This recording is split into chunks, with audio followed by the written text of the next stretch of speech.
বিসমিল্লাহির রহমানির রহিম। আজকে কি তৈরি করব জানেন? চিকেন মোমো। আর চিকেন মোমোর জন্য আমি এখানে কি নিয়েছি একটু দেখুন। নিয়েছি 4টা পেঁয়াজ, 3টা আলু, 2টা টমেটো, আর 7-8টা কাঁচামরিচ, আর নিয়েছি মুরগির মাংস। এগুলো দিয়ে আজকে তৈরি করব চিকেন মোমো। খুবই সুস্বাদু এবং মজাদার একটা রেসিপি তৈরি করব। আর পুরো ভিডিও জুড়ে আমার সঙ্গেই থাকুন। হ্যালো এভরিওয়ান, আসসালামু আলাইকুম। আজকে কি তৈরি করব দেখতে থাকুন সম্পূর্ণ ভিডিওটা।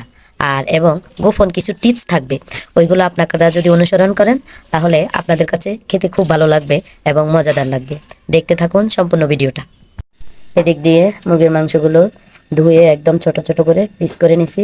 আর আপনারা চাইলে একদম কিমা করেও নিতে পারেন। আর এই যে আমি পেঁয়াজগুলো কেটে নিলাম, কাঁচামরিচগুলো আর টমেটোগুলো, আলুগুলো ধুয়ে পরিষ্কার করে নিলাম সবগুলো। এখন একদম চিকন চিকন করে এগুলোকে কুচানো হবে, তারপরে দেখা হচ্ছে। এই যে দেখুন, আলু, চিকেন, পেঁয়াজ এবং টমেটো, কাঁচামরিচ সবগুলো অলরেডি একদম চিকন চিকন করে কুচি করে আমি কেটে নিয়েছি।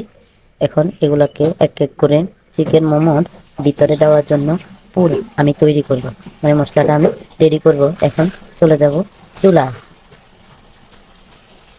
দেখতে যেমন সুস্বাদু, খেতেও কিন্তু মজা।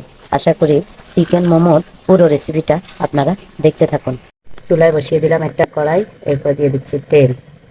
কড়াইটা একটু গরম হতে হবে যাতে নিচে দিয়ে পুরগুলো না লাগে। এখন দিয়ে দিব আগে থেকে কুচানো পেঁয়াজ এবং কাঁচামরিচ। দিয়ে দিচ্ছি পেঁয়াজ এবং কাঁচামরিচ। এখন আলতো হাতে হালকা করে নাড়াচাড়া করে লাল লাল করে নেব। পেঁয়াজ কাঁচামরিচগুলো একদম লাল লাল করে এখন দিয়ে দিব মুরগির মাংসগুলো। একটা একটা সবগুলা মুরগির মাংস এখন দিয়ে দেবো। দিয়ে দিয়ে লাড়াচাড়া করবো, লাড়াচাড়া করে একদম লাল লাল করে ভাজি করে নেব। পরে সব মশলা দিব। এদিক দিয়ে পেঁয়াজ, কাঁচামরিচ এবং চিকেনগুলোকে আমি একটু লাল লাল করে ভেজে করে নিলাম। এখন আপনারা চাইলে এই চিকেনগুলোকে আর একটু কিমা করতে পারেন। আমি একটু হালকা বড় বড় রাখছি যাতে ভালো লাগে, আমার থেকে একটু বড় বড় বেশি মজা লাগে। দিয়ে দিচ্ছি আগে থেকে কুচি করা আলু,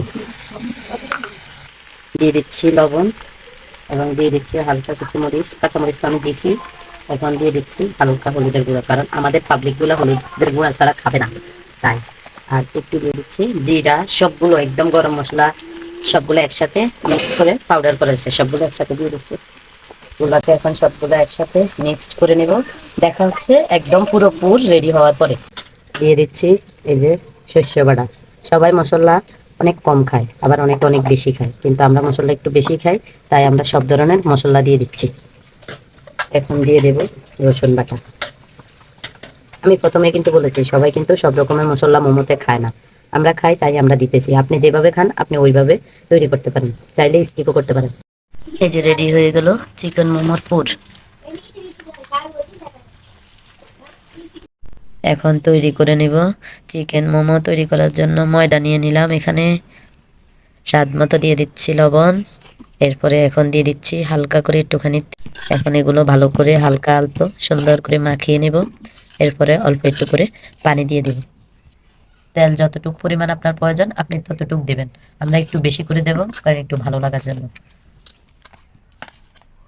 ভালো করে মাখিয়ে নিচ্ছি।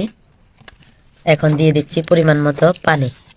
আর পানি দিয়ে একটু একটু করে এটাকে মাখাবো, আর দেখবো কতটুকু পানির প্রয়োজন, ওই অনুসারে ওই নিয়ম অনুযায়ী আপনি দিবেন। তৈরি হয়ে গেল চিকেন মোমোর ডো। এখন এটাকে রেখে দেবো 15 মিনিটের জন্য, তারপরে আবার ভালো করে এগুলোকে মাখিয়ে নেব। সবগুলো আটা এভাবে গোল করে নিয়েছি, যে দেখুন এই যে এভাবে আটাগুলো একটু মলা দিবেন, দিয়ে তারপরে এটাকে গোল করে নেবেন। তারপরে এখন গুঁড়ি দিয়া বেলে নেবেন, যে রুটির সাইজ এই সাইজ হবে।